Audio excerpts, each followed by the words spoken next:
Welcome back. Episode 11. I was going to say, what episode is it? Episode 11. I love this game. Remote episode number 1, baby. Numero uno. Numero uno. And this episode is brought to you by our lovely new sponsors, Wunderfan. That's WUNDERFAN, baby. Earn rewards, Earn rewards just for existing at any stadium. They just added a ton new stadiums. If they don't have your stadium already, you can email them and they will have it up within several business days. I went to the Broncos game on Sunday and earned hella points, which gets you money off of the best brands ever: Champion, Dick's, Lulu, all of the things. All you have to do is download Wunderfan on the App Store, and you literally check in when you get to the stadium and you earn points while sitting there. It was really fun to do nothing and feel like I was doing something. So it's like getting rewarded just for literally breathing the same air as your favorite athletes. It's so great. The Broncos game wasn't, but Wunderfan is. So even... Period.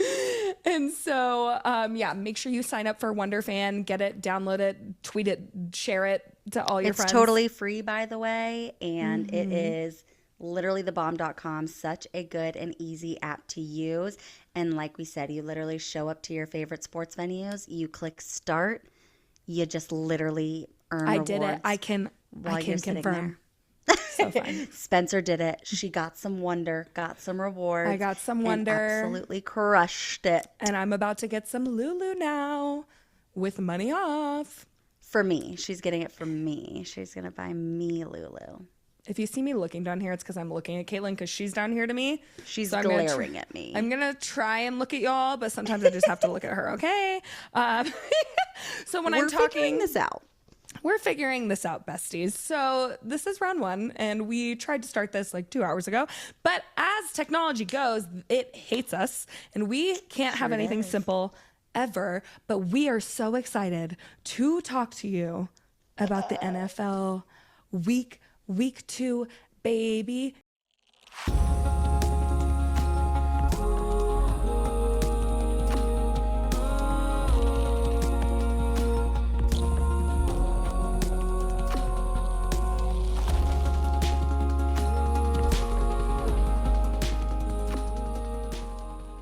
You see this? You see this? What about me? Listen, Joey B, you know I love you, and I'm so sorry about that L on Sunday. We're going to talk about it later. But I'm literally just wearing this I'm wearing this in solidarity. I'm sure I hate the Chiefs about as much as you. So. Period. Because I think the rest of us do. Anyway, besties, we have so much to talk about today, and we're going to try and not talk your ear off, but we probably will. But let's talk about how it was the weirdest week in the NFL. That's all I have to say. Weirdest week in the NFL. Happened. So many upsets. So many happened. So much happened. Very much happened. So many happened. So many happened. So much happened. I literally am so glad I did not post my predictions for week 2, because I would have gotten them all wrong. And, was I 7-9, I think is what it was. I feel like I was 7-9. I didn't memorize your picks, bestie. I'm so sorry. I don't. I just posted like my update or whatever, and I think I went 7-9. And I was like so proud of that because like there are people that guessed like 4 games right this week. So I'm proud of my 7, and we move on to week 3. Listen, it was a rough week in the NFL for a variety of people. Yeah. Someone who's been having a lot of rough times and should probably rethink his life. Let's talk about the Dolphins and Bills game from Thursday. I was with you, Caitlin. I was there. It was so much fun. Well, it was fun for We you, edited. but I was edited. I was editing. I was like, can you record the game so I can watch it later? Sorry, besties. We had the time of our lives trying to film NFL Week 1 on Thursday, and here we go again, having problems trying to record Week 2. Story of our lives, actually, at this point. So fun. But we didn't have too much to say about the Dolphins and Bills game other than, wow, Tua's noggin has taken a beating. Okay, if you watched our NFL, if you are like OG U Sports besties and you guys have been here and you watched our very first NFL preview episode, I think it's like episode 3, we bring up Tua and we talk about how in 2022 he had those 2 massive concussions.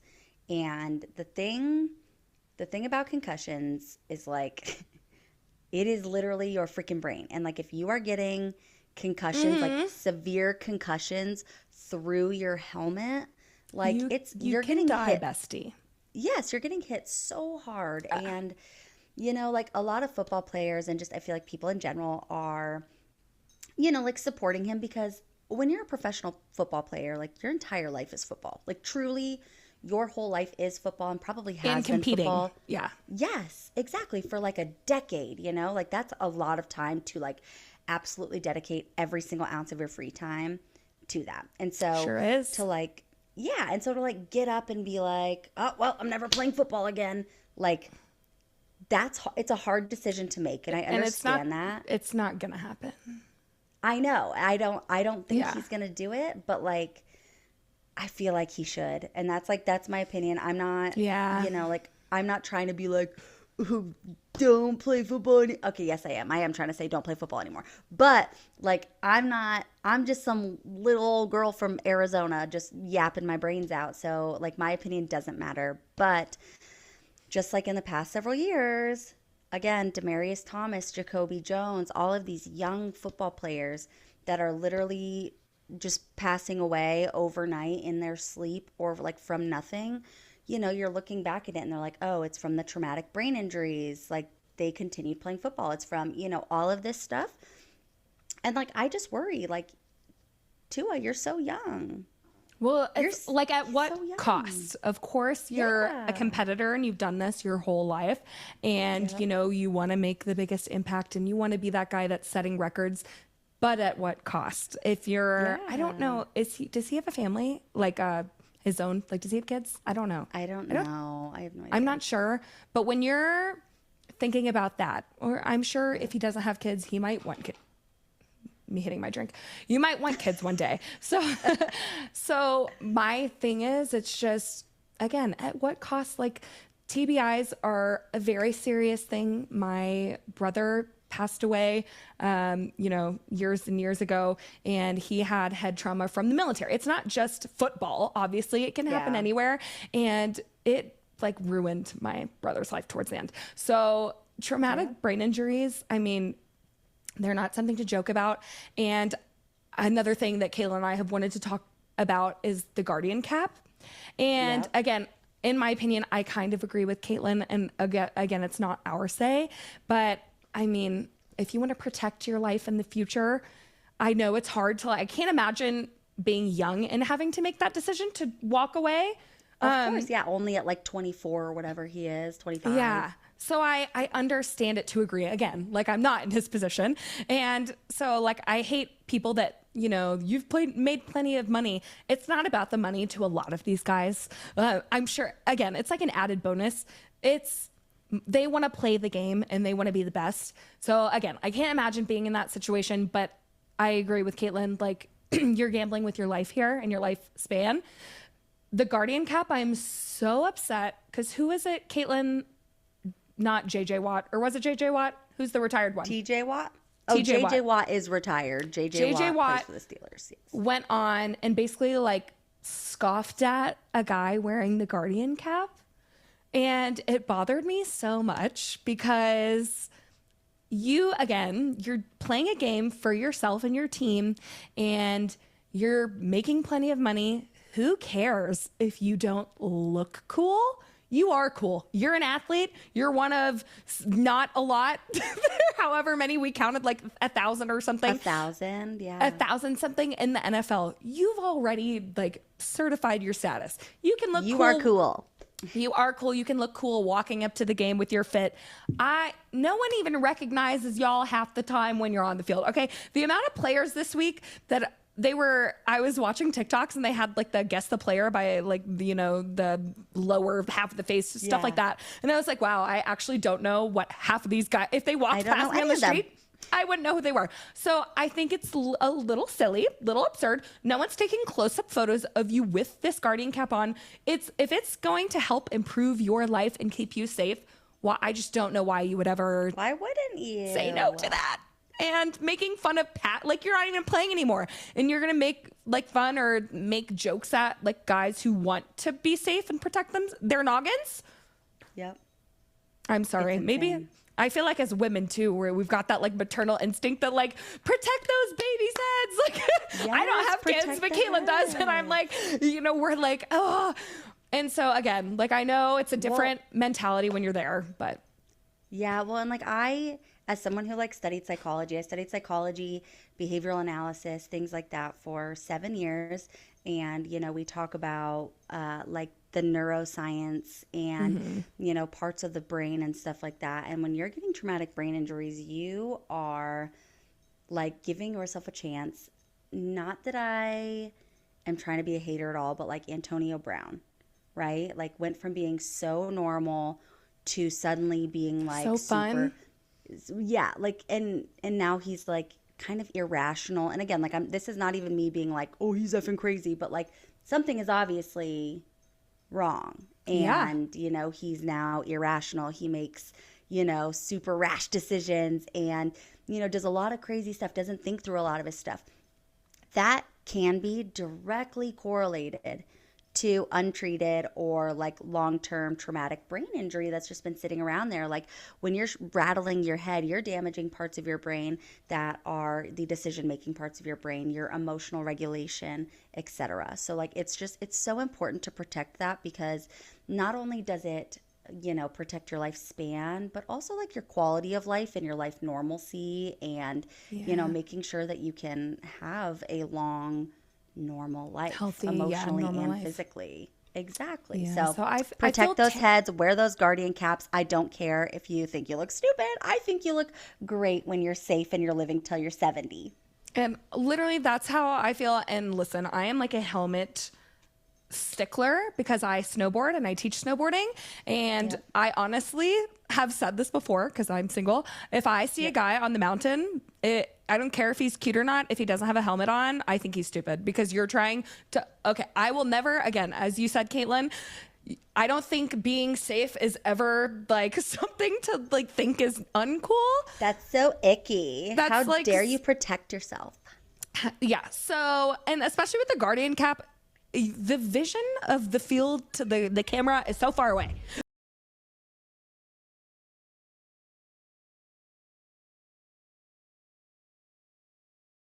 But I mean, outside of the whole brain thing, right before he got his concussion, Mr. Tua had 2 whole interceptions. You what?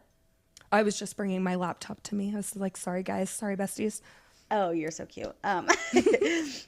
But yeah, before Tua's concussion, he had 2 interceptions in the first quarter. He was making so many rookie mistakes anyway. Tyreek Hill only had 3 catches for 24 yards. Like it was not even counting Tua's concussion. It wasn't a great game. It was not it was going a rough game for Miami. Before the concussion, it's not like everything was going according to plan anyway. Yep. And then shout out to Mr. James Cook, 3 freaking touchdowns for the Bills. James Cook was cooking, baby. He was in his bag, in his kitchen. He's just like, I just like picture him with like a grocery bag. Oh. I was thinking like an apron and like the little chef hat. That's perfect. Cooking. Yes, with a grocery bag. He's cooking in his bag. Oh, period. See? Mm-hmm. Yeah, we definitely have good things going on here between our brains. Whatever we're building up is going well. I just feel like the further we are, just the more disconnected it gets. I know. I don't just think wanna y'all throw up and understand cry. because you're not with us, but like Caitlin when we're together, probably say, if there are 10 sentences, we probably say 5 of them at the same time. So Yeah, and like just they can be happens. like totally random things too, you know? Like it's not Yes. just like Like us answering a numbers. question and being like, yes. Like we'll literally say like No. the most random shit. The other at the day, we exact literally same time. said that was a 12 out of 10. 12 the other out of day. 10. Yeah, at the exact same time. Julia was there, our friend. It was concerning. I think she just looked at us for several minutes. What is wrong with you guys? literally though. Again, we're two halves of a whole idiot. Two halves of a whole idiot. Wanda and Cosmo. Oh my God, yes. So anyway, Wait, can I give you like a really weird fact that I found out about Josh Allen though? Sure can. Is that he in the last 5 years is the number one quarterback for completed passes while running at high speeds. He has completed Oh, I think I saw that. Or maybe you posted it. I don't know. But he Sure. completed 50 out of 113 passes running over 14 miles per hour. He's in the a past runner. 5 He's a years. track star. He's a runner. He's a track star. He's so fast. I didn't realize he was that fast. Me neither. And like to be able to complete passes like that while running at those speeds, we talk That's about that. pretty Those lateral impressive, my passes when you're friend. running sideways. Okay. Period, Josh. Yeah, that was just my fun fact for the day because love that that's fun fact. very impressive. Jalen Hurts is second, by the way, with 40 completed Ooh. passes. Okay. Look at these little vets, even though it's not like they're old or anything. Vets doing their thing. Before we get away from the Dolphins and Bills, because again, there wasn't much after all of the concussion and all. Well, they weren't doing much before.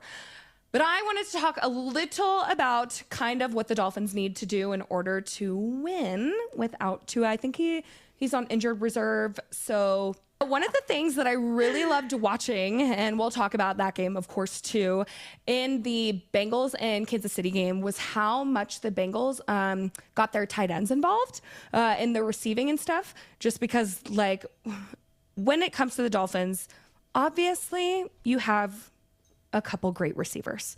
You have 2 of the top receivers, which means they are always going to be double teamed and game planned against each and every single week. Obviously, that's who they're going to attack first. Obviously, it's like in the NBA, you know, everyone always, like Michael Porter Jr. has talked about this before. He's like, the first thing, you know, they're going to send 2 people over him if they don't want him on the 3. Or with Jokic, I mean, you don't really game plan for Jokic because you can't, but there's certain people in games, they always talk about how you're trying to remove a piece. So obviously the Dolphins receivers are the first that they're going to want to eliminate, especially after you have like 2 out. So I think they really need to get their tight ends involved, especially Jonnu Smith. I hope I said that right. It's Jonnu. So I think, but he's shown really great propensity when he's caught the ball, like after the fact. So, and he's a hard-hitting tight end, and he will knock a defender out of his way, and then he can get down the field. So I think McDaniel needs to feed him the ball more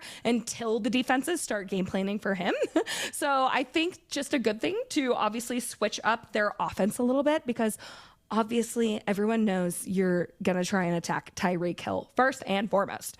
So Correct. And as we saw, they weren't even able to get anything to Tyreek Hill. They weren't even able to utilize him. Well, that's the thing is, I think that they have really great playmakers of wide receiver, but it's like 2, and Tyreek Hill, and so I just think that the lack of depth shows, because when you can put 2 guys on them, then you have no one else. So unless you start getting like a tight end involved, so if you can add more depth, then they have to spread out, and then they can't put 2 people on both of your really good wide receivers. So I think that's a really important part. And then I think just a run first mentality. McDaniel, I think, likes to do pass first. And so I think he can force teams just to realize that he's playing differently. Obviously, it's things like that, like coaches completely switching up the way they play the game, things like that. That's what makes a good coach, when you adjust to your players. When you adjust, when you have a guy out, you switch things up. Teams aren't going to know how to plan against you. they will, of course, the first week. But if you are utilizing both pass and run defenses, they're not going to know what you're going to pull that game. So I think that is really important for them. I also think that I love Mike McDaniel, but I think he plays the game very risky a lot. He loves to go for those fourth down conversions. With Tua out, baby, we gotta rein it back, okay? We don't need the flashy plays. Love you so much, but I don't think we need to be gambling on fourth downs unless they're behind late in the game. So again, I didn't want to talk too much about it. I just think that they need to switch a few things, and I think that they can still win games. So basically, I think they need to prioritize run defense. Wow, I literally can't talk today. I think they need to prioritize run defense, getting to their tight ends, and obviously not making stupid play calls when you're missing people. Ta-da!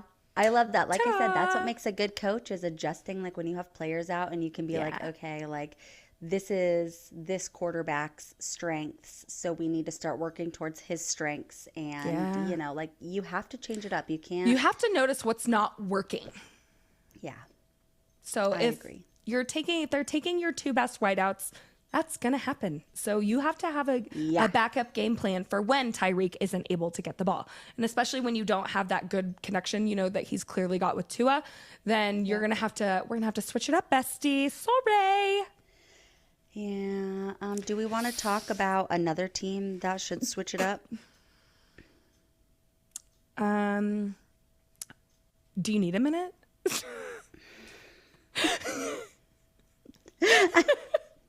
Listen, I am distraught.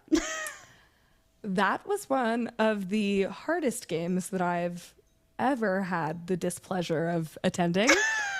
Not the displeasure. It's right behind game 1 against the Timberwolves this past year. Mm-hmm. Stop. That game was so embarrassing for me, right? I have to talk about this. I didn't even tell you this, Caitlin. So where we were sitting is like in the 100s. So when they were all the way down, when the Broncos finally made it to the red zone, I was on the opposite end, of course. So I could see really well when the Steelers were close. But so when we finally made it to the red zone, I thought they made a touchdown, because the Steelers fans were so loud and screaming. I know where this is going. That I started screaming, and then it was just to find out that it was Bo Nix throwing an interception in. Stop!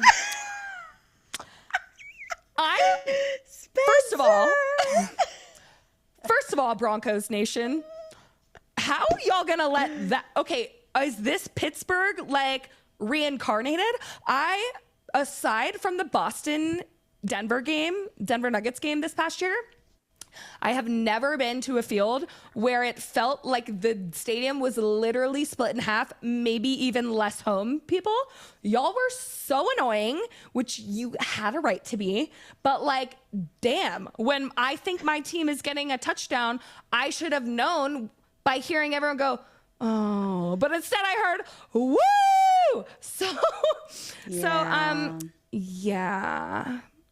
Yeah, that's super unfun, and it's a real thing. I was at I think it was in 2013.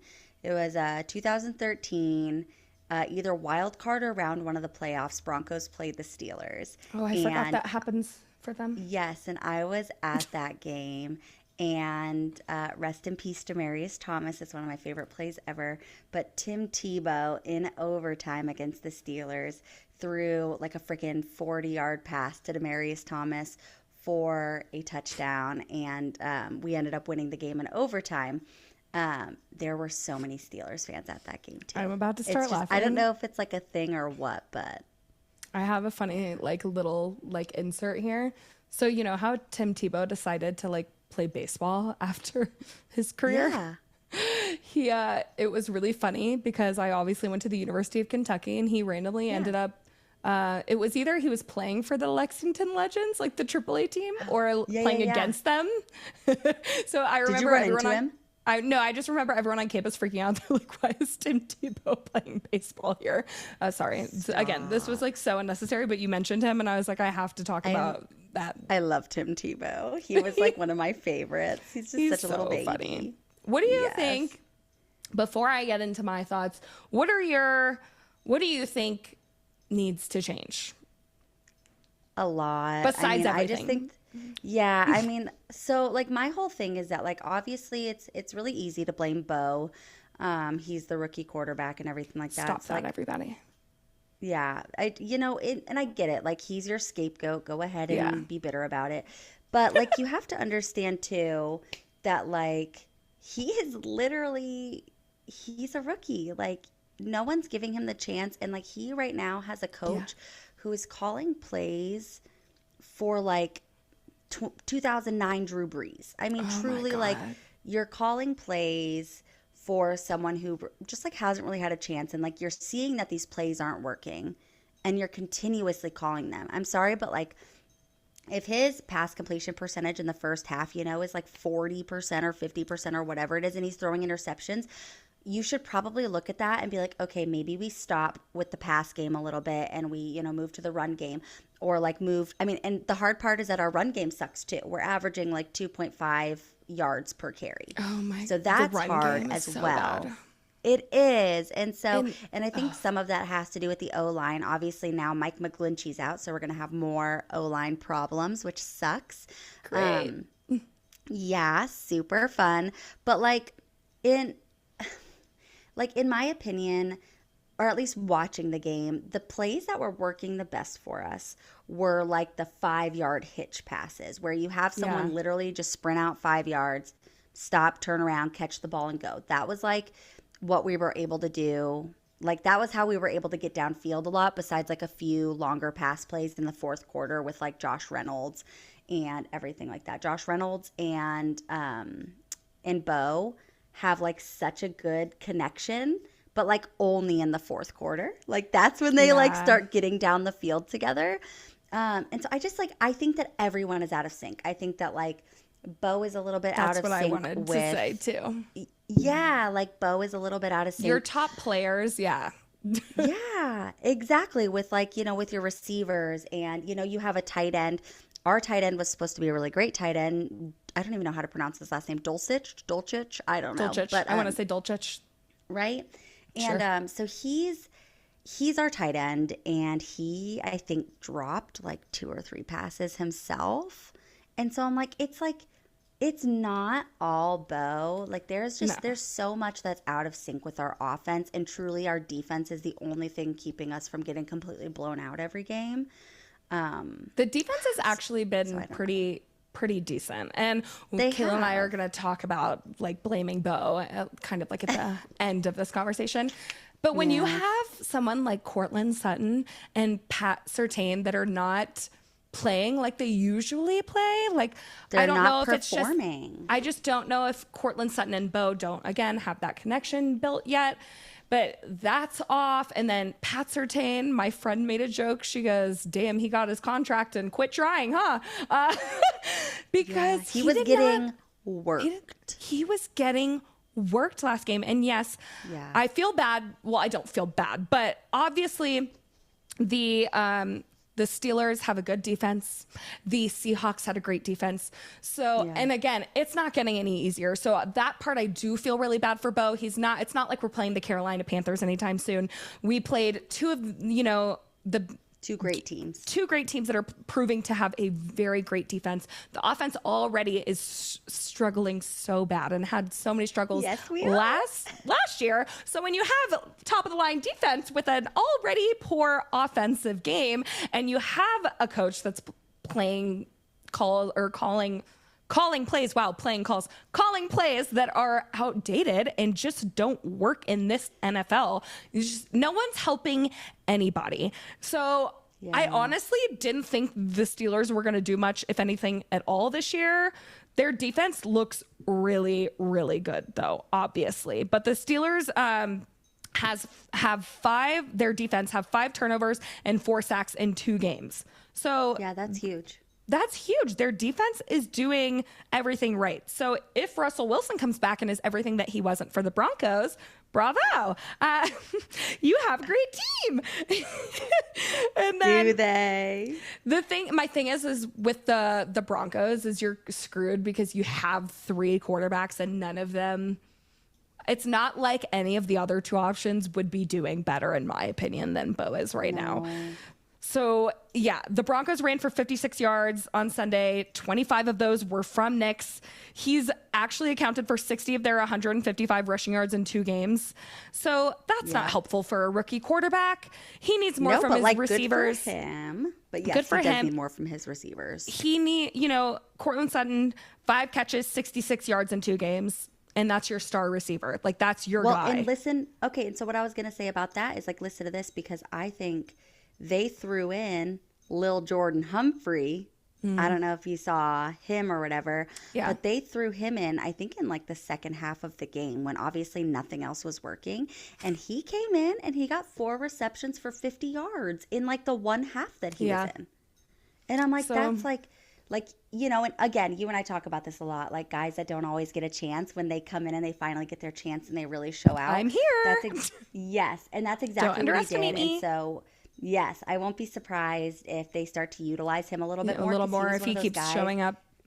Exactly. He was one of those guys that was like doing those 5-yard hitch plays. He was the receiver on a lot of those plays. And he's one of those guys that, like, he can catch the ball and then get several yards after the catch. Yeah. Where, like, not all guys can do that. Yeah, some guys can catch and then they just get tackled right away. Or some guys, will get a couple yards. He's one of those guys that would catch this 5-yard pass, get 5 to 10 yards after. He got us, I think, several first downs finally in, like, the fourth quarter. So it was I kind of stopped paying attention. Josh Reynolds. Yes, Bo Nix, Josh Reynolds, and Lil Jordan Humphrey were, like, the guys that really came through for the offense in that fourth quarter. And I think that if Sean Payton, I hope you're listening, sir, I think that if he would have done an onside kick instead of gone for a field goal, I was literally talking could have done it. About this with my friend Caitlin at dinner after the game. Yep. He was like, I literally don't know why they didn't call an onside kick. Made no sense. I said, like, I think, like, that's part. I was talking to someone else about this. I think that's part of the reason that the Broncos probably lost. Not that I think, like, that they, would have done it, but I mean, you have like 2 minutes left. That is so much time. And you're gonna get down up the field. Yes, that's what I'm saying. You have 2 minutes left, and you're literally only down by 6 points. Guess what? You have to score a freaking touchdown and then kick the PAT. Okay, you kick your little point after the touchdown and you win the game. And so, like, to not go for an onside kick and to just, like, trust that our defense will get the ball back and then give ourselves 2 plays, like, that's insane. Like, our offense was finally, literally, our offense was finally getting in a rhythm. Finally. And I'm like, you have a chance to kick this onside kick, get the ball, because here's the thing. If the Steelers got the ball, we would have been in the same position anyway that we were in the end, and we would have lost and whatever. Period. But given the chance, if we get the ball... You have nothing to lose. Because you were already going to lose. Exactly. So might as well attempt to throw something at... Yes. That's what I'm saying. I'm like, you have Josh Reynolds and Lil Jordan Humphrey and Bo Nix who are finally in this rhythm and who just, like, were finally able to get down the field and we're really feeling it out. I'm like, they're hot right now. Like, they're on a heater. Kick an onside kick. Give us the opportunity and let them take it down the field. 2 minutes is plenty of time. They score a touchdown. That game is over. So I think a lot of it was play calling. Obviously, Bo Nix threw an interception in the end zone. That was a rookie mistake. But again, he's a rookie. He's allowed to make rookie mistakes. But he's a rookie. He needs a coach that's coaching him like a rookie and not like he is a superstar at 38 years old. I cannot wait to go on this tangent. And Caitlin and I are both excited because I am so kind of sick with the, like, animosity and hatred towards all the rookie quarterbacks across the league. Bryce Young, Caleb Williams, and Bo Nix are frickin' rookies. They're like 20, They're the 3 starting rookies. 3 starting rookies. These guys are literally being expected to go out on the field and turn their team of 53 men, but they're already shitty teams, by the way. And it's their responsibility as a 19, 20, 21-year-old to go out and suddenly make your team a Super Bowl champion. I'm sorry. These guys are young. They've only played in college. That's all they've known. The difference, and NBA players talk about this all the time with college hoops. The difference between college football is a vast difference to the NFL, which is exactly why only a certain amount of people are drafted every year. It's also why there's hundreds of thousands of colleges all, across the board with teams, and there's only 32 teams in the NFL. That is such a massive talent jump. You're playing with older people, you're playing with other young guys. So to be dumped into one of the most important roles on a team and not given any grace and just making, they look awful. I feel so bad for Bryce Young. Getting benched. Getting benched. You put all your money on him and now everyone's like, well, he's, gotten worse this year. I'm sorry. He has no one around him. The Carolina Panthers are terrible. All the great quarterbacks, first of all, Patrick Mahomes didn't even start his first year in the NFL. Yeah. He had a chance. You can look at Michael Penix Jr. right now. He's getting to watch Kirk Cousins from the sidelines, who's a obviously well-seasoned vet. He's getting to learn the game and eventually, hopefully, might get some reps in. He's getting to watch and train with, a seasoned pro, and he's given that opportunity. But Patrick Mahomes came into a team, he had Travis Kelce. The Carolina Panthers have no talent. Even Tua was not great his first season because, again, Patrick Mahomes had Travis Kelce and Tyreek Hill. Once Tua got Tyreek Hill, suddenly he started improving. So you're going to put all your hopes and dreams on a player and then think that a quarterback can play all those other positions? I'm sorry. It's not his fault that your team is getting blown out by 40. Of course, it's part of the problem, but he has no time to, sit back and watch. I don't know. I think it's ridiculous how scrutinized. Caleb Williams was sacked 7 times, and we'll talk about that game. I'm sorry. And you can see the defeat on his face. I get emotional with these guys because I feel so bad. And they grew up being these superstars, and now they're coming in and given no chance to come into the NFL. They're just thrown in there, and then everyone's beating down on them. I can't. Yeah. Sorry. That was really long. No, that's okay. It's so valid because truly these guys are rookies. And when you go to the NFL, you have guys that are taller, faster, stronger, better than the guys in college, and if we give these rookies no time to adjust, that's okay. They can start Bryce Young, Caleb Williams, and Bo Nix and stuff like that. That's totally fine. They can start. If they are the best quarterback, they should start. But you need to give them time, and you need to understand that your team is not going to be perfect with a brand new rookie quarterback. You have to give them time. You have to be understanding with them and understand that they're going to make mistakes, and it's good to make mistakes, but you can't just expect them to come in there are very, very, very, very, very, very, very, very, very, very, one more time, very few quarterbacks, rookie quarterbacks that come into the NFL that can fix a team or help a team. And you have to build around at least them. A little bit of talent. Give them something to work around them. Yes, exactly. Yep, I'm totally with you. Yeah. I think I don't think that we're doing 3 very talented quarterbacks justice. The thing is the NFL, my question, doing all of these rookie quarterbacks a disservice? I think so. I think you're scrutinizing them and letting everyone talk trash about them and letting them play 2 games and being like, well, they suck. They're out of here. They literally just now, I don't care how good they looked in preseason. Your stars, That's preseason. Your Travis Kelce's and your Patrick Mahomes and all those guys they're not playing against them in preseason, okay? They're not getting their reps. You have to let them make mistakes. They're not going to be a Super Bowl team your first year. I am so sorry. It's growing pains. When they get overwhelmed, they're going to revert back to what worked for them in college until they learn what works for them in the NFL. So I just think period. I hate this. And I think even the NBA does a better job of growing stars, unless you're someone like Wemby, of course, who's like a generational talent who like comes into a team and like fits, well immediately. Again, they're only working with 5 guys.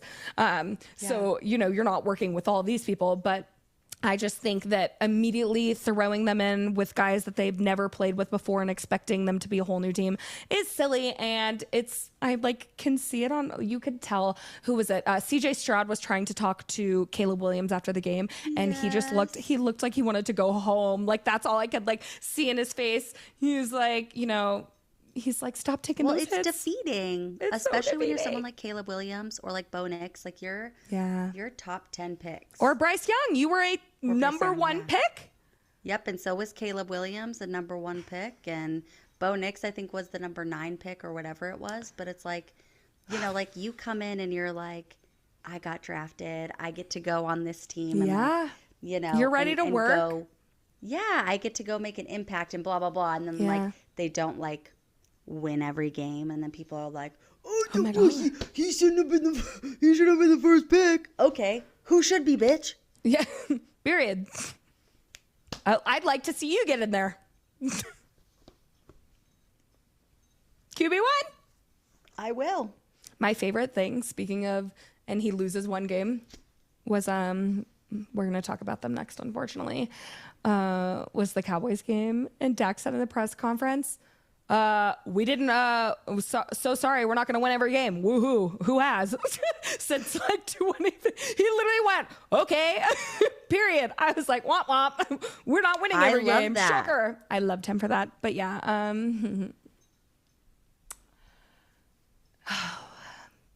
Is it your turn to cry? I'm finding it. Wait, do you hear that? No. It's the sound of my heart breaking. I literally was like, I am so disappointed in you, Cowboys, that I can't even begin to put it into words. I'm speechless. Do you know how often that happens? Never. I could talk to a wall and I could literally get married to a wall and I would have a time of my life. So yeah, Cowboys, what the hell was that performance? Don't know. New Orleans scored a touchdown on each of its first 6 drives. Do you know how hard that is? Really hard. I'm not even in the NFL. I know it doesn't happen, like, ever. Running back Kamara had 4 touchdowns. He had 4 of them and 180 yards. Rico Dowdle, my guy, who I was saying could overtake Zeke in preseason, had 30 yards on 7 carries. What the hell? Dallas run defense was non-existent. It was gone. Nothing. Micah Parsons, my guy. They were taking a nap. Where were you? Were you sleeping? Because I didn't hear your name called. What the hell were you doing? He had like 1 tackle. That's dramatic, but I think he didn't have a lot.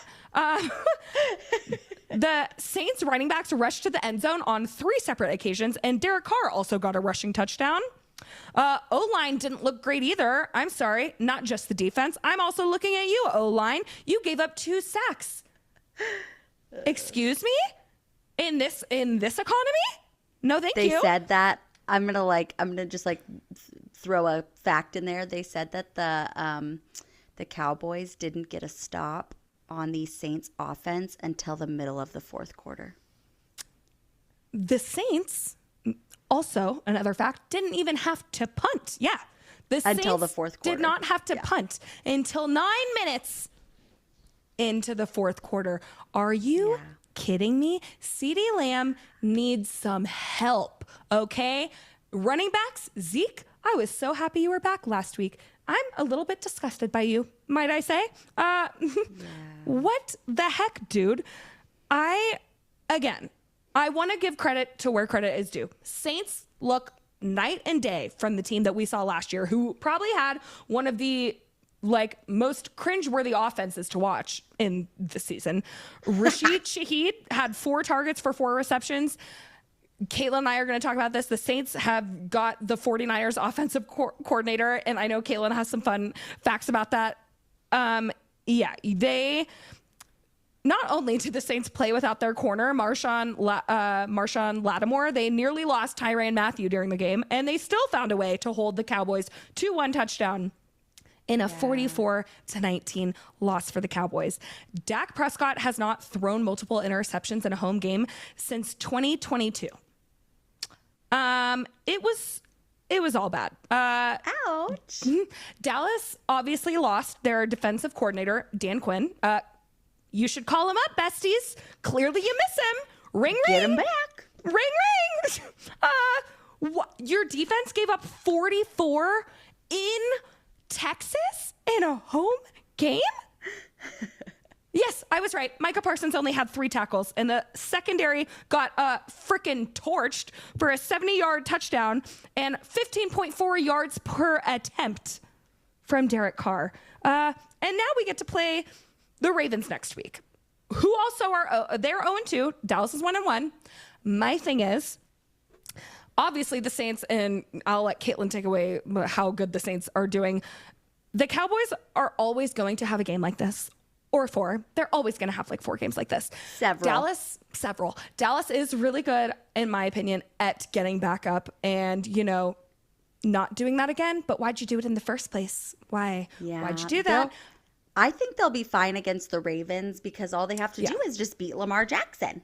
Clearly, it's 11v1. Do you want to talk about what's his name? Klint Kubiak? Yes. Okay. Caitlin sent me some really cool stats, so I want her to take it away. I'm done ranting. I quite literally was like screaming in my bed last night. Okay.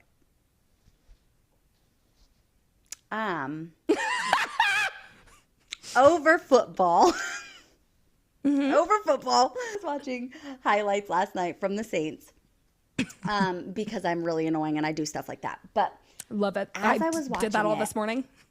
Yeah, literally. It's so fun to me, and like I love watching how they play and watching their game and stuff like that. But like I was watching the Saints offense and I did not realize until like I looked a little bit into it because I was like, something seems off about their plays. Like their offensive plays, like something seems like just like a little bit different, like something I've never seen before. Okay, so I'm like looking into it, watching all these highlights, and I'm like, oh my, like they only run plays for 1 to 2 guys at a time. They only have 1 to 2 guys running routes. So like where normally you'd see like, receivers on the far outside, or even if they put them, middle outside or whatever. Obviously you have your running back, you have your tight end, your quarterback, and then you have your O-line. So obviously you have all these guys there, right? Normally you'll see your 2 receivers go run routes. You'll see your running back go like run a short route, and same thing with your tight end. They'll like block real quick and run a route. Not the Saints, okay? The Saints literally have like 8 guys blocking, okay? They don't have 5 guys blocking. They don't have 6 guys blocking. They have 8 guys blocking. Derek Carr averaged almost 3 seconds in the pocket. That's 3 Mississippis. 1 Mississippi, 2 Mississippi, 3 Mississippi, okay? Who was it? Who did I say only had 0.4 seconds? Trevor Lawrence or something like that. Or maybe it was even Caleb Williams. One of these quarterbacks only had 0.4 seconds to make a play because of their O-line. The way that Klint Kubiak has this offense running is giving Derek Carr almost 3 seconds to make a play for one of the 2 guys that's running a route and stuff like that. And it was like crazy because their defense was literally, the Cowboys defense was like, what's happening? Micah Parsons is obviously, all pro. Like Micah Parsons is insane. To limit Micah Parsons to 3 tackles is insane. Absolutely crazy. Wild. Yeah. And like they were so confused. Like, you'll have literally at one point, I think there was one guy, like one receiver that ran a post for Derek Carr. So, you have this receiver on the side. He just goes out, runs post, ends up like right in the center. And you just have like the safeties and the cornerbacks and like defensive backs and stuff like that just all like what? Where's the other guys? And then meanwhile, you have 8 guys blocking for Derek Carr, letting him have all this time in the pocket. And then you just have the one receiver out there and he makes a play for that one receiver. Or if there wasn't one, he would either run or his running back and tight end would still be close by blocking and he could make a play to one of them.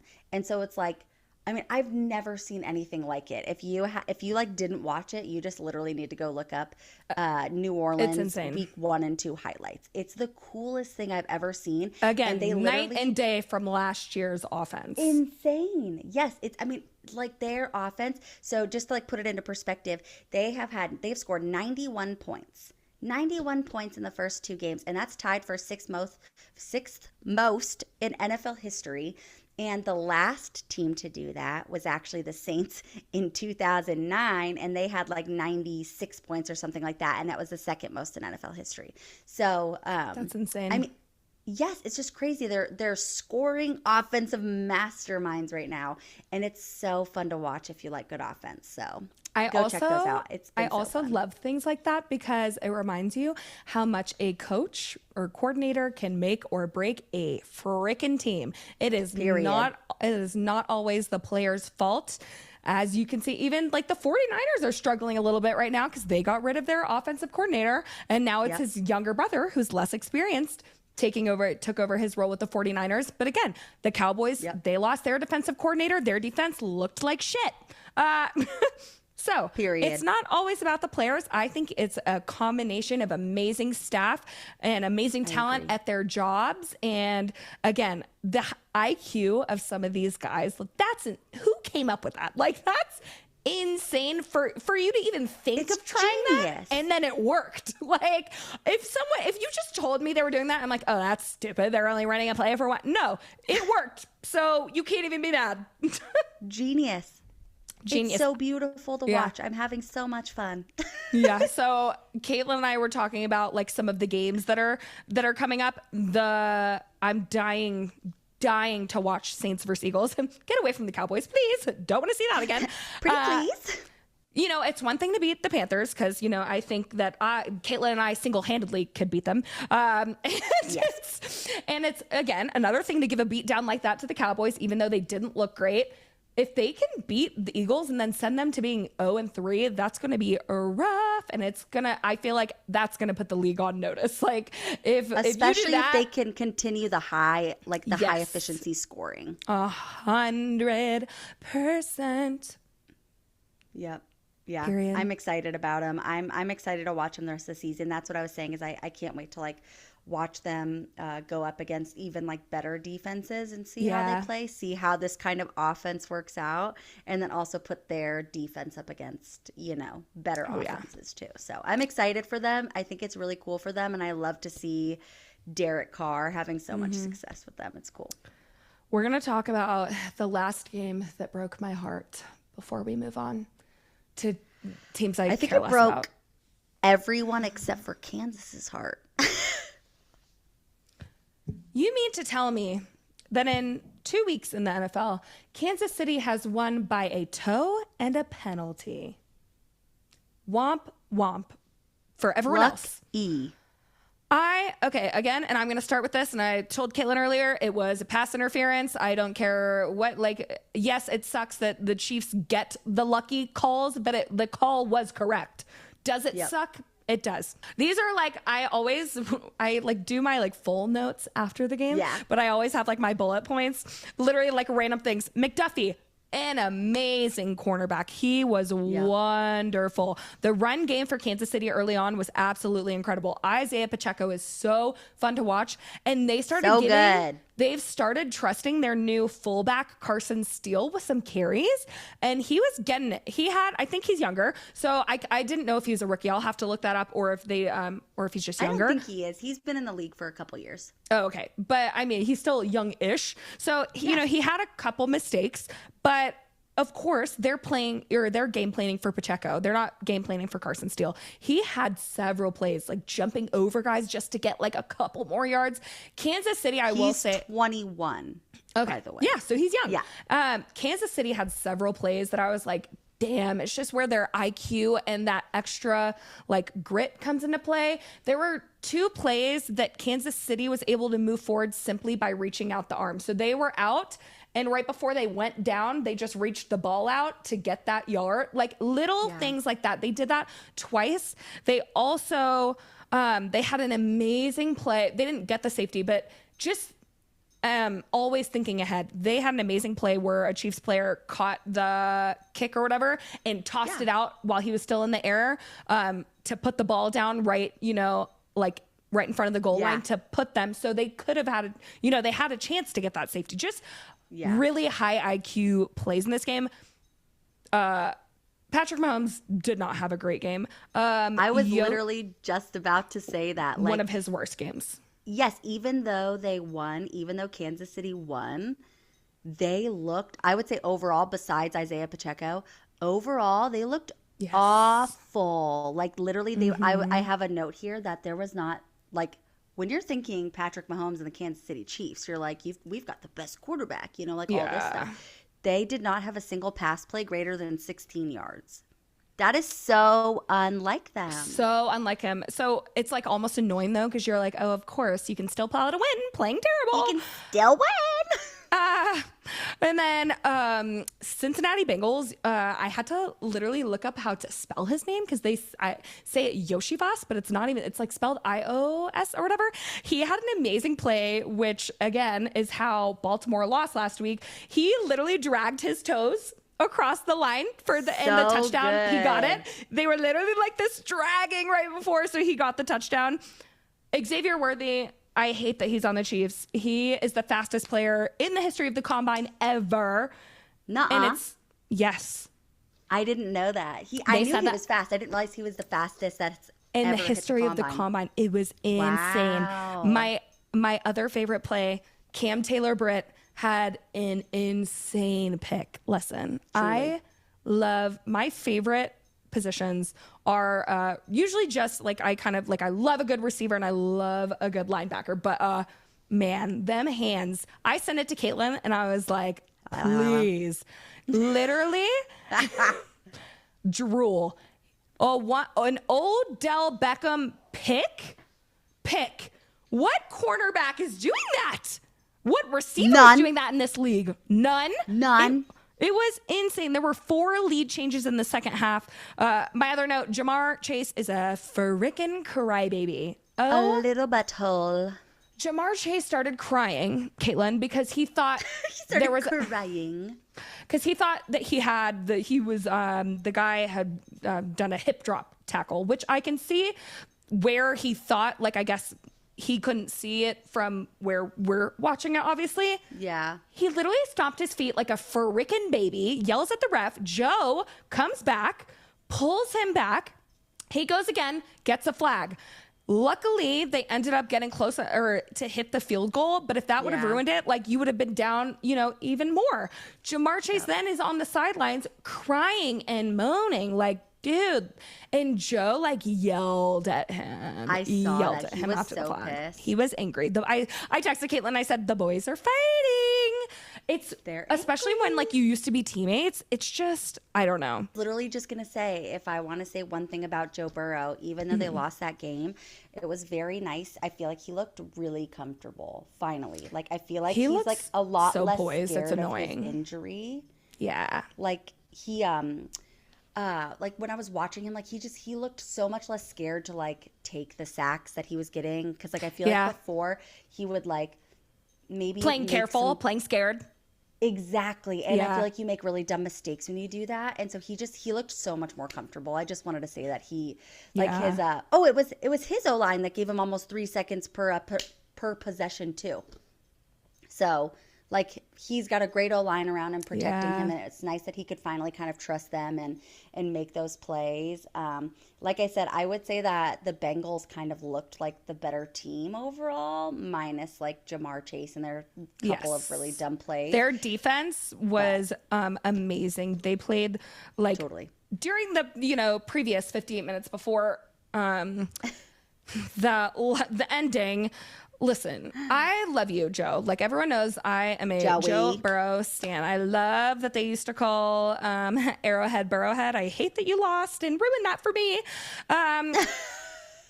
But Joe, let's chat me to you for a second.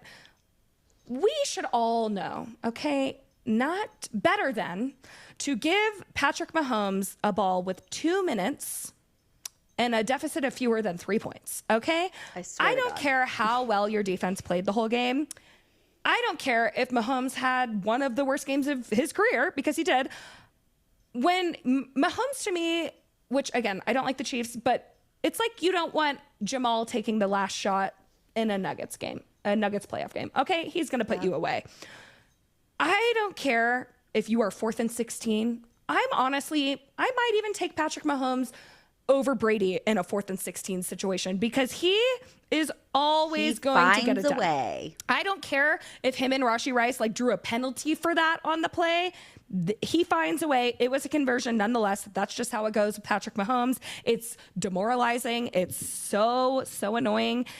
It is. The thing is Jamar Chase seems off. Obviously, because of his contract or whatever, I'm assuming that leads to awkwardness with him and Joe. Who knows? Again, I'm not there. But now the Bengals are 0-2, and that's a really tough hole to get back out of. And then I just expected more from Joe. Like, I expected him to drive down the field. Instead, like, his last 2 plays were... where is that? His final dropbacks were an incompletion and a sack. And earlier in the game, he had a fumble, which again, cost them the game, likely. So quite literally, they, while they did look like the better team, you still lost. And it's so annoying. I'm so sick of the Chiefs. I don't know how you always eke out these stupid wins by a toe and a frickin' penalty. Ugh. I'm sick of you. I've had enough. I'm so over it.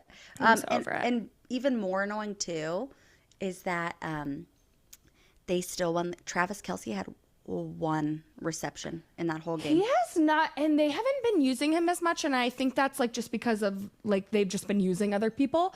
Like they said that their wide receiver room and like their tight ends and stuff like that, including there's 2 guys. So I've just been seeing him block. There's 2 good tight ends right behind Travis Kelce. And so these guys are getting utilized a little bit more. Yeah. He had 3 receptions in game 1 and 1 in game 2. So they're just really not using him a ton anymore. What's funny is in game 1, when I was taking like notes of the game, I think put in my notes, where the hell is Travis Kelce? And then as I was typing it, because this happens to me every time, they like threw to him and he caught it. I was like, I shut my mouth. Of course. Every time I'm going to stop saying things because then they happen. So next time I'm going to be like, oh my gosh, why are the Chiefs winning so much? Yeah. And then, why do the Broncos keep losing? Oh my God. Bo Nix looks like the worst player of all time. Ever. Do you hear the universe? Do you hear me? Anyone? Are you listening? Bueller? Bueller? Bueller? They hate us. They hate us. Anyway, that's why technology is so hard for us. Another amazing game was Vikings versus 49ers. And these are 2 teams that, again, I really like the talent on both ends, which I love when I don't have... I always end up picking someone I want to win more for whatever reason. But I love Justin Jefferson. I think Sam Darnold is doing a great job right now. I love Fred. I love linebackers like that. I just love it. Fred Warner is a beast, like an absolute beast. Fred Warner had an interception in the end zone, 9 tackles, a sack, an interception, and a forced fumble. And they lost. Like, if you ever heard that line from a linebacker, you're thinking, oh my God, how much did they win by? Insane. $1 million. It was, so Justin Jefferson did end up going out in the 3rd quarter, I think, or the 4th quarter. But I wanted to let everyone know he's not expected to miss any games. Another fun fact, 49ers had not won, and still haven't, won in Minneapolis since 1992. What? That's insane. Yeah. Since 1992. 1992, and everyone was talking about it before the game. They're like, do you think this is the game that they do it? They didn't. So, yeah. Brock Purdy literally, I don't know, did you see the video? Brock Purdy went up to Brian Flores, the defensive coordinator, after, and he said, dude, your schemes are insane. Like something like that. He was like patting him on the back. It was so insane. Yeah. 49ers, it was such a fun game to watch. The Vikings had an amazing blocked punt and just like a ton. The 49ers just had a lot of offensive like miscues and like some questionable fourth down decision making. They're missing Klint Kubiak. Yeah, by Kyle Shanahan. And like, how often do you say that Kyle Shanahan is outcoached? Not all the time, but he was outcoached. Like, for sure. 100%. And I think like everyone thought before the season that like 49ers were one of the most complete teams, which I did. But I think we saw like two issues. You know, the pass defense looked really bad and the team's pass protection looked even worse. Yeah. So 1000%. Brock Purdy took 6 sacks. Insane, unacceptable. By the way. Unacceptable. That is your guy. Protect your man. 6 sacks. Yeah, Sam Darnold took 4 sacks too. So like overall, these offensive lines were not doing a good job protecting their besties today. They weren't. Their poor besties. Sunday. The Vikings were 7 of 12 on third downs and 3 of 3 on their like gotta have it drives where they scored a field goal that put the game out of reach. That. So it's like, are there weaknesses in defending and protecting the pass like a 1-game problem? Yeah. Or like, who knows? I think Darnold looks really good for someone. He does. What did you say earlier? I forgot. I said he was holding down the fort for JJ McCarthy. I just don't think that people were worried, like, because, JJ McCarthy was going to be the other rookie quarterback starting in the league before he got hurt. And so, like, you're like, oh, well, now we have this guy. And it was like recent. Yeah. So I think everyone was worried, obviously, as they should be. Yeah. They were like, you have this third-year quarterback in Sam Darnold, who's just like always been a backup, never really been like a good starter. Or, always or the bridesmaid, never the bride. Always like the always the QB2, never the teacher. Always the QB2, never the QB1. Exactly. And he's out here killing it. He's doing such a good job, and he's just like, he's really proving himself. I think he went 17 for 26. He had 268 passing yards. Like, that's a monster game for someone that's not expected to produce a lot. And not only that, but I wanted to, like, speaking of completing all that passing, they have one of the NFL's like most promising pass catching groups with Justin Jefferson, Jordan Addison, and TJ Hawkinson. But like late in the second half of this game, Darnold had none of them. And so he had to throw to Jalen Naylor and running back Aaron Jones.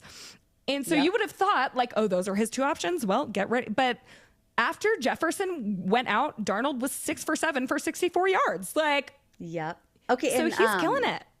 Yeah. I was going to say, like, without their stars. Yes. And that's like one of the crazy parts about it is this is something that we were talking about is that a lot of the coaches are adjusting, like when they're having to use their backup quarterbacks, like Miami and all these other teams and stuff like that are putting in their backup quarterbacks now because their QB1 got injured or just hasn't been producing or whatever. You have all these guys and they're starting to utilize the run game a lot.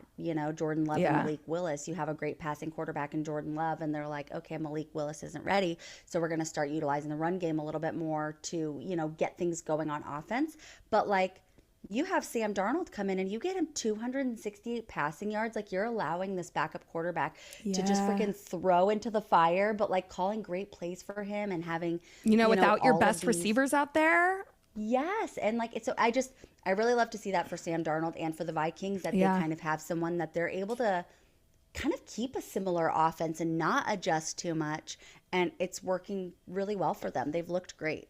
Yeah, it's great. Vikings are, in the convo to be the best team, like, or one of them in the NFC, with the Saints and the Bucs, just like we all predicted. Just like we all guessed. We definitely all predicted those were the 3 teams. I just knew it. Okay.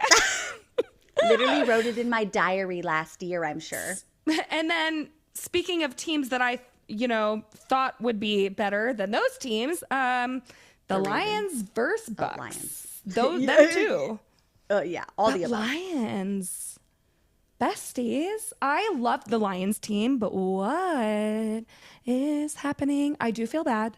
And I told Caitlin, we love when coaches own up to mistakes because Sean Payton would never. Sean Payton, I hope you're listening. So Lions coach Dan Campbell did admit, in his press conference that he made a mistake in the first half, which caused for special teams and the offense to both be on the field, which drew a flag. Wow. Bless you. Drew a flag.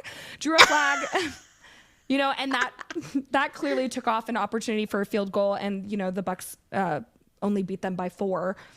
Yeah. But Amon-Ra St. Brown, who's one of my favorite receivers, he still had 11 receptions for 119 yards. And then Aiden Hutchinson, certified dog, sir, 4.5. 4.5. 4.5. What, that's 4.5 sacks in a singular game, Spencer. One game. Just one. Excuse me? Put down the steroids. That is okay. Let me just tell you, before I had a bodyguard in mind for eSports, I am calling up Aiden Hutchinson. He's going to be our bodyguard. Oh, I love this call. 1,000%. Yep. I bet you that's exactly what he wanted to do after he retires from the NFL one day. If we had our own secret service, I would want Micah Parsons, besides last week, Fred Warner, and Aiden Hutchinson. Give me Von Miller on top of that. We got to have Period. 4. Okay. Slay. We each get 2? Deal. Yeah. I love this. I love this game. Yeah. That's insane. And the fact that, again, when you hear stats like that and hear that a team loses, you're like, what happened? Well, Jared Goff was 1 for 7 in the red zone. Yeah, that's what I was going to say. They just could not score. And it's funny because, I feel like this was such a slow game. If you watched it, did you watch this one or at least parts of it? Yes. It just, it felt so slow. Mm-hmm. You just had, teams, slowly getting down the field and then just, couldn't score. Slowly getting down the field, couldn't score. Slowly getting down the field, couldn't score. Yeah. And so it's multiple interceptions. Yes, and the Lions had possession of the ball for 34 minutes. They had 8 minutes more possession than the Bucs did. I didn't even know that. Yeah, Bucs had possession of the ball for 26 minutes, and the Lions had it for 34. And so I'm like, if you have possession of the ball for 34 minutes in this game, and you're still getting beat, that's it's because sad. It's because they have Aiden Hutchinson on defense. They clearly don't have someone like that for them on offense.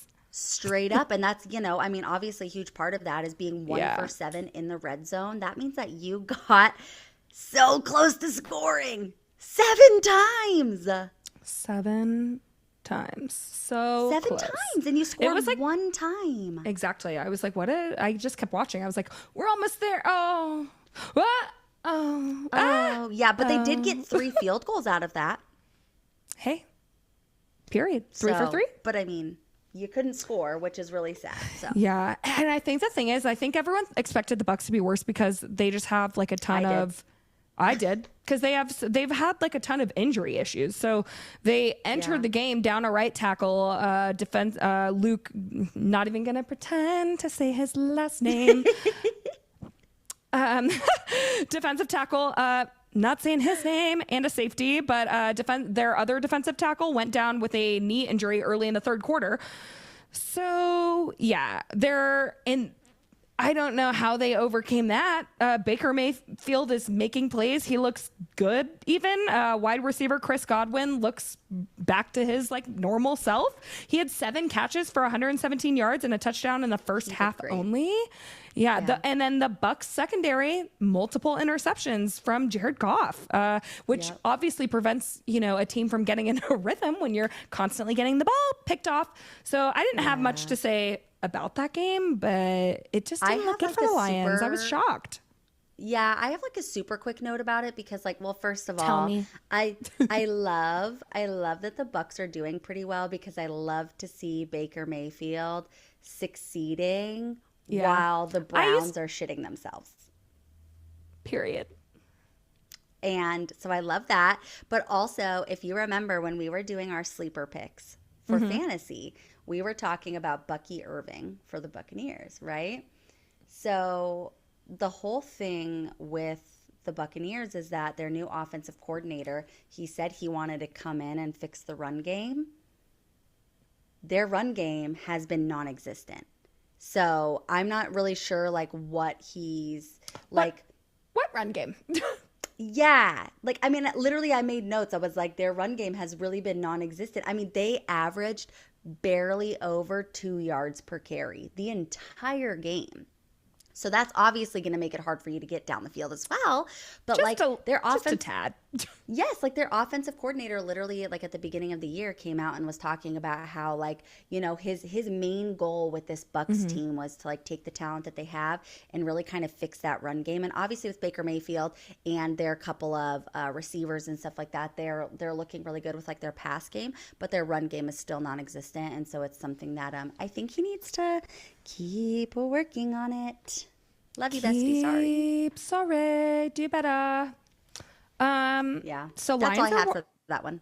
Lions are 1-1, and the Ravens are 0-2, which is another thing I was telling Caitlin earlier. I was a little embarrassed because it's almost more because I feel like I'm a little delusional, of course, with the Cowboys and the Broncos. But when it comes to teams that aren't really my team, and I pick them for just for them, there's no delusion. I just actually think this team will be good.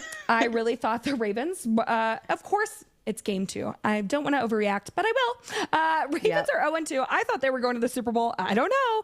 The fact that it feels like the Ravens team is just Lamar Jackson, but the Raiders were down 10, sacked, facing 2nd and 20.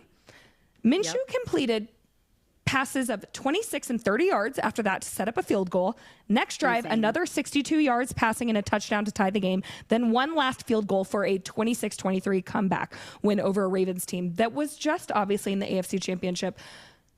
My thing is the Ravens run the ball so well. We know this. Lamar Jackson is an incredible rushing quarterback. You have Derek Henry.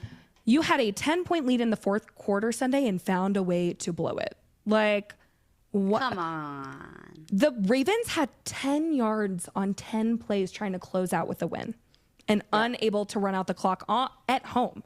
So the Ravens had 27 carries for 150 yards. The Raiders only had 27 total rushing yards. 27? 27. The Raiders? Yeah. Yeah. Oh, yeah. Because what I was going to say is that Devontae Adams, I literally have this whole big note that incredible. Yes, Devontae Adams and their rookie Brock Bowers, he's their rookie tight end. I had him down too. Yes, and Minshew really just took those two and he was like, it's the three of us, baby. We're going to fix this game by ourselves. Me and the two Stooges. Yeah. This is Three Stooges, us three. Me and my besties. We're going to get the upset. Sorry, Lamar. Dumb, dumber, and dumbest. No, I'm just kidding. They obviously played. Or smart, smarter, and smartest. Literally, truly, because they obviously ended up winning. I mean, the fourth quarter was where they won the game, and it was when they really just kind of figured out their offense. The Raiders, this team that we're talking about, could not get through the Ravens defense. Their run game was just nowhere to be found. That's why they had to stick with the short passes to their tight end and a little bit of a longer pass game with Devontae Adams. And Devontae Adams had such a cool catch. Did you see his little two-toe? I like him a lot. I love. He's fun to watch. You and I talk about that. Yes, you and I talk about that all the time too, with like receivers and stuff like that, and just like field awareness, like being able to catch and get both your little toesies down right on the line and get in. I love that. It's so smart. Such a good way to play the game, and it always looks beautiful. So good. I'm really curious football because Cowboys and Ravens are playing this week. So I'm like, are Cowboys going to come back with a vengeance? Are Baltimore going to try and not look embarrassing because they're either going to be 0-3 or Cowboys are going to pull it off? So I hope the Cowboys win, but I feel bad for the Ravens. Is that bad? Probably. I think I'm supposed to hate the Ravens, but it's literally going to be two I feel bad. teams. Yeah, no, totally. I mean, truly, I did not expect them to be like this. Like I literally came out to and was like, Lamar Jackson and the Ravens, one of the top teams in the league. Like I was so there with you. And obviously they're still good. Like they only lost by a toe, but it feels like Lamar Jackson is carrying 85% of the team. So yeah, and that's a lot. I think that the Cowboys and the Ravens, when they play each other this week, I think that it's going to be so like two teams that are trying to prove that they're not bad teams. So I prove that they're as good as everyone expected them to be. Yes. So I'm thinking and hoping that we're going to see a really good game, like an actual kind of battle on the football field. And I can't wait for that. So you mentioned like Jordan Love and everything. And apparently I saw this tweet a little earlier as of today. Jordan Love was back at practice. I didn't watch this game, but I just wanted to give a little shout out to the running back for the Packers, Josh Jacobs. So, he had to kind of take over. Jordan Love's out with his, knee injury, showing why the Packers signed him for, a big check. He totaled 32 carries for 151 yards and they had a 230-yard rushing effort for the game. So obviously you were talking about Malik Willis, stepping up. Yeah. Again, like, you're not showing that you're like better than Jordan Love, but you're stepping up and you're holding down the fort. And we love that. So you were mentioning Malik Willis and the run game and you were shouting them out. And I want to not make fun of the other side, but point out that the thing with that is that the Colts run defense is quite literally non-existent. They have one of the worst run defenses in the NFL currently. And I thought that I was hilarious. I was like, teams with like good rushing teams are going to walk all over him. And I was like, or rush. They're going to run all over them. They're going to rush all over them. Oh, that sounds weird. No, it does. But like, it's fine. But either way, the Colts have one of the worst like rushing defenses. Like they're horrible at, defending the run game. So that obviously worked out really well for Malik Willis and the Packers. Yeah. So sorry for that. Colts, work on that, please. Yeah. Sorry I didn't watch your game. Didn't really care about it. Another game that I only have seen clips of. Jets versus Titans. And again, this is going to be a long one as it usually is. And we didn't want to talk about every single game because some of them didn't matter too much in the grand scheme of things. Will Levis... Honey.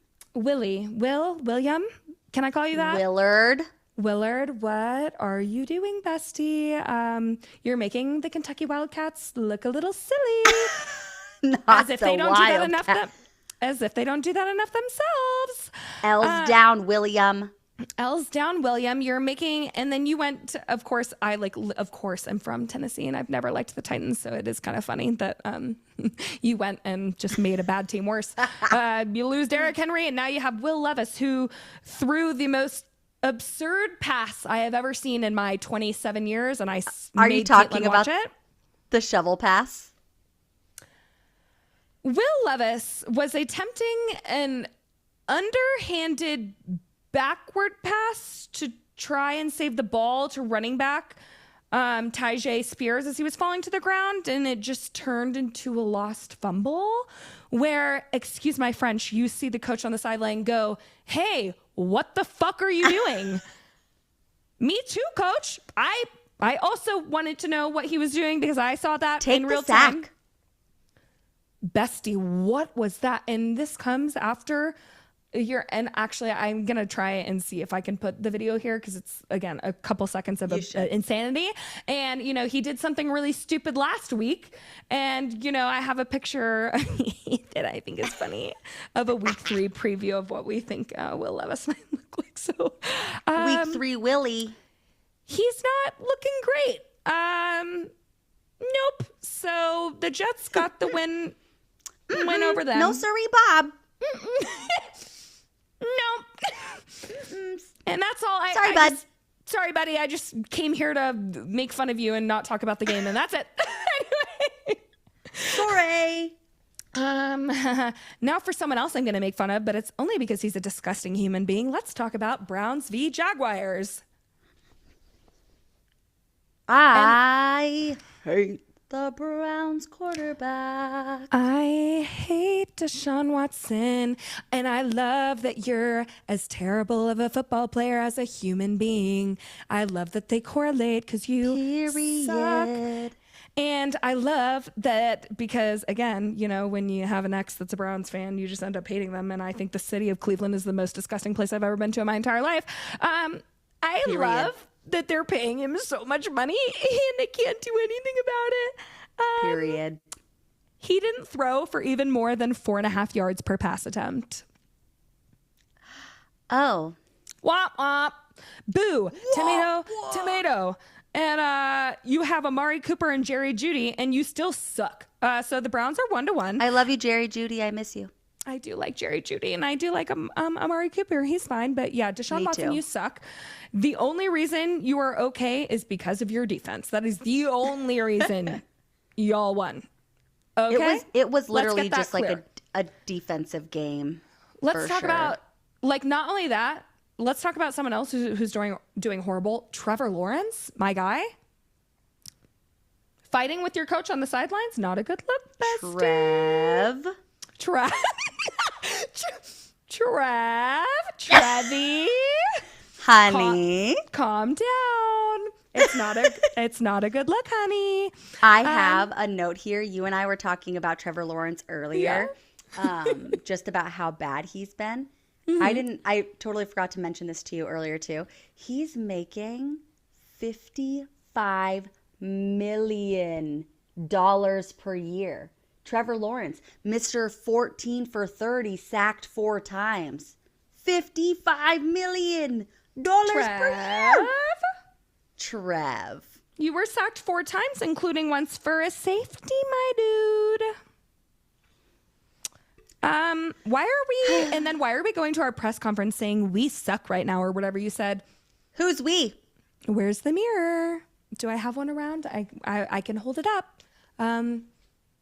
Trev. You're not looking great. And neither is your hair. I've always hated your hair. Sorry. It reminds me of Kelly Olynyk. Ugh. I just had like a visceral reaction. Ugh. I haven't thought about him in months. Why'd you do that to me? And you want to know the worst part about this game? Like, first of all, the Browns versus Jags game, I'm just going to say it was literal competition of ass. It was such a slow, such a bad game. Both quarterbacks played horribly. Like, it was truly awful. Literally, there was a single touchdown on the Brown side, and it was a quarterback rushing touchdown, and that makes me so mad. You're disgusting, Deshaun Watson, and I wish you nothing but the worst. Period. And Jags, you should probably find a replacement for Calvin Ridley because where's your offense? I needed a microscope to find it. Still couldn't. Rough. It's Missing. Next on the list. Oh yeah, we've got 2 games left, baby. We're gonna just a couple comments on Texans versus Bears, and then we'll get into Monday night's upset. Texans versus Bears, baby. Houston was held. Okay, I just want to say this because obviously the big story is about Caleb Williams and his terrible O-line. But Houston was held to just a field goal after the half, which just great Bears defense. Saved them. Texans have just so much talent. You have Stephon Diggs, Tank Dell, and, CJ Stroud has proved, just to get better. Collins is like unstoppable in Nico breaking Collins routes. is like one of my His new routes favorite are players. Insane. And just the variety, and they just have so much offensive skill and talent in just so many ways that they can beat you. Joe Mixon, he's my fantasy RB. He ran again, which I think I said this last week. I think he's going to be the X factor. Rushed for 159 yards. Incredible. I think the Texans are a huge game. I think they're a legit challenger to the Chiefs in the AFC. They have a complete offense. They did so well. But in my opinion, again, kudos to you, Bears, for holding them to just a field goal after I just went and talked about all their offensive talent. But Caleb Williams was sacked 7 times, 11 QB hits. Unacceptable. I have that in bold and caps. Unacceptable. That's disgusting. 7 sacks in a season is rough. But in one game, 11 quarterback hits, he looked so defeated. CJ Stroud was trying to talk to him and give him I think this episode's been so long, I think I already said this, but he was trying to give him an uplifting speech, and it was just sad. And I just feel for Caleb Williams. We already obviously touched on the rookie growing pains, so I won't get into it too much. Yeah. But he does things again, rookie mistakes, holding onto the ball too long, waiting for receivers. And I do remember I said this earlier. Things you did. When you struggle and you're scrambling, you go back to what you know. Yeah. So I think again, I don't have a ton to say on it, but yeah, the threat doesn't get any better next week for the Bears, unfortunately, because besides their 0 run defense in the Colts, they have one of the deeper pass rush units in the NFL. So it'll be interesting. They're going to have to run the ball a lot if you want to get down the field. For sure. And the thing about this game is the Texans. This is just going to be super random. I guess it's not really so much this game as it is the Texans. The Texans are 2-0 and the rest of the AFC South is 0-2. If the rest of the AFC South doesn't figure it out, the Texans are going to run away with the division, and there's going to be nothing else. They're the only division that has, I can't wait to watch them play the Chiefs. Yeah. Listen, I hate the Texans. Obviously, I'm a Dallas Cowboys fan. I don't like the Houston Astros or anything. I'm a Dallas girly. Period. But I will be. You know what? I might even have to buy a shirt just for one game, and then I'll burn it. You better, please, to beat the Chiefs. What? That's me crossing my fingers. Oh, fingers and toes. All right, last game, girl, before I did want to, after this, talk about some kicking things. But listen, and this is good for you, Caitlin. You said that Kirk Cousins was going to revive his career. And he didn't look amazing last week. He led a flawless last-minute drive for Atlanta to connect with Drake London for a 7-yard touchdown with 34 seconds left to give the Falcons a 22-21 victory over the Eagles on Monday night. It was, and I couldn't believe what I was watching. If you follow me on Instagram, I posted. I said, "What just happened?" Kirky, good boy. Good. Ew. Continue. No, but really, Kirko Chains. Kirko, he's been good. Like you said, he didn't have the best game or anything like that last week. But being surrounded by this Falcons offense and him being able to just be a vet and kind of do what he needs to do and kind of run the offense himself, I feel like he made a lot of really smart decisions in this game against the Eagles. And I think that a lot of his decision making was he outplayed them 100%. For sure. He looked really, really good this game, and I hope that continues. If you watched our fantasy sleeper picks, I picked Kirk Cousins, and if you also did, you're welcome. Listen, I love Saquon Barkley, and I know I'm supposed to hate the Eagles with everything in my being, but first of all, Jalen Hurts is a beautiful person to look at, so Yes. Sorry. Get an uglier quarterback and I'll hate you more. Sorry. Period.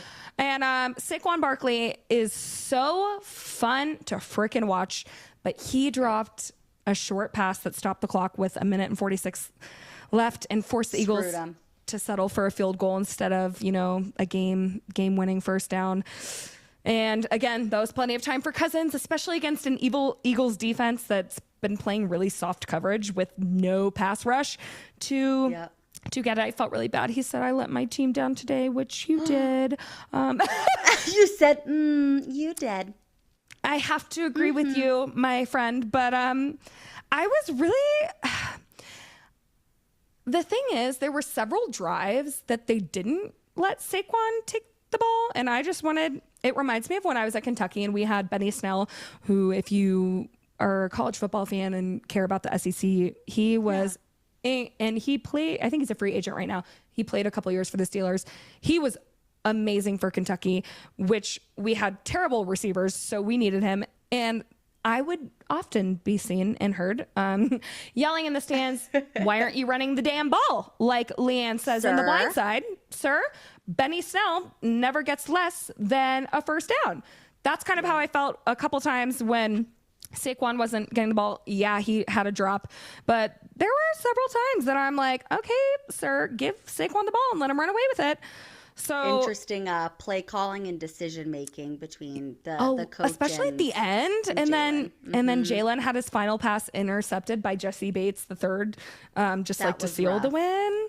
Yeah, that was a rough play, and that was something that I too, like when I saw him do that, I was like, oh, Bo Nix just did that. Like I was just like, look. It's not just the rookie quarterbacks. Yeah. Everyone's making mistakes. Everybody makes mistakes. Everybody has those days. Everybody knows what I'm talking about. Everybody makes mistakes. Period. Mic drop. So yeah, that was, again, like the Eagles were another team, which like I hate to admit as a Cowboys fan, that I thought were still going to be, wonderful, but it's clear that they're having some struggles on the team this year. Even with Saquon. Yeah, Saquon. It's definitely been rough. You and I talked about this last week too. You can kind of tell that they're missing their center, I guess, too. Yeah. Like they're. Ooh. Before I get into, because I wanted to like end on one final note with some fun stats, but speaking of this Falcons win and Kirk Cousins obviously playing like the contract that he got. Yeah. The Falcons play the Chiefs this weekend.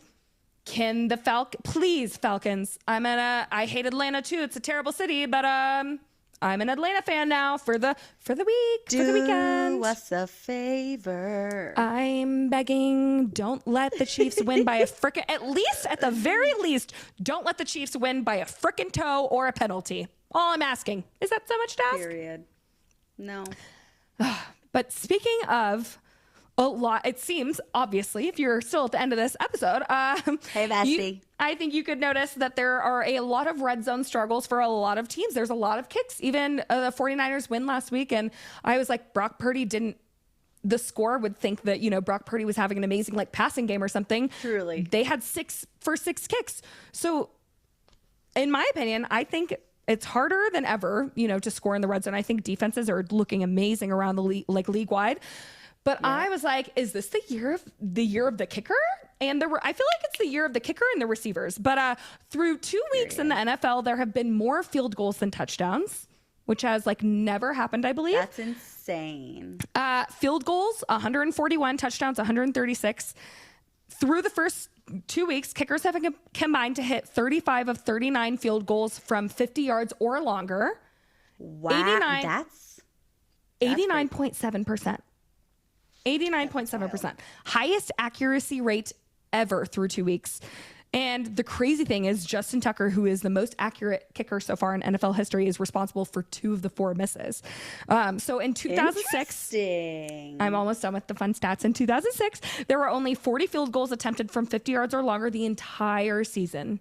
And only 47.1% of their attempts from that long were made. So my thing is, year of the kicker, I think kickers are better than ever. I think they're daring. So I think coaches are willing now, instead of like trying, stupid plays to get ahead. Like they're more than willing. 3 points is more than 0.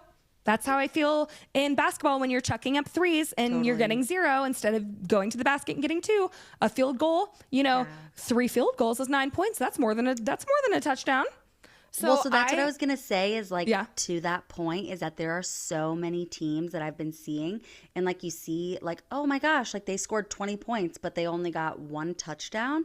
Yeah. It's because everyone is getting, yes, everyone is getting between 6 and 12 points just off of field goals. And they're and last week, if you go back, I think we had several games that we were talking about. There was a field goal, 6 yards, 58 and 57. Insane. Yeah. I just think the kickers are more talented than ever. And I think coaches now are willing, to just send out and get the 3 points. So they're not going to settle for a punt every single time or try to go on fourth. They're going to utilize their kickers that are now, like you said, better than ever.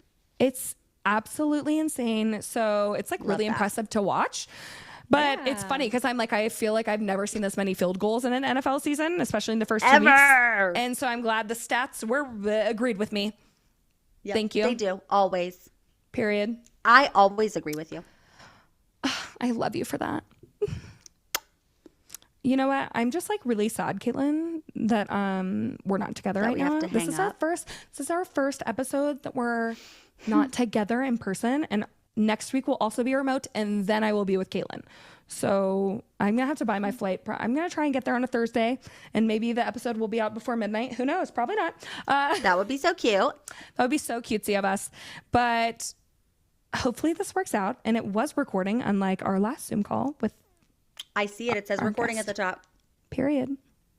But thank you so much for joining us and doing Growing Pains with us, because we're rookie technology gals. Rookie quarterbacks. Rookie QBs in the technology and podcast world. So we hope that we did this so wonderful for you all. And we can't wait for the games this weekend. I'm so excited. Thank you for being here. And we are so happy to be here with you guys. Subscribe. If you made it this far, touch your friend's butt. And the subscribe button. Oh, yeah. Touch your friend's butt and then subscribe, comment, love us, tell us how cool and funny we are, whatever you want to do. We have merch now. Check out the merch. Yes, we do. Oh, and download Wunderfan while you're at it. Mm-hmm. Download Wunderfan. We have merch. I link it in the bio, and then we have a link tree that has everything. And we also, if someone's watching this and you realize that your friend or girlfriend or wife or brother or nephew or whoever knows nothing about football, we just released last week a girl's guide and complete explanation with pictures and videos to American football. So go check that out, or please send it to a friend that you think would like it, because I think it was pretty damn good. So I think we did a really good job. I do too. Thanks. In my humble opinion. All right, guys, we will see you next Wednesday. Bye, losers. No, I'm just kidding. See ya. Which one's, is this the right way? Wait. Oh, wait. Yeah, mine looks bad. Major but I'm a loser. cripple now. Got it. Okay, bye. Love you. Bye.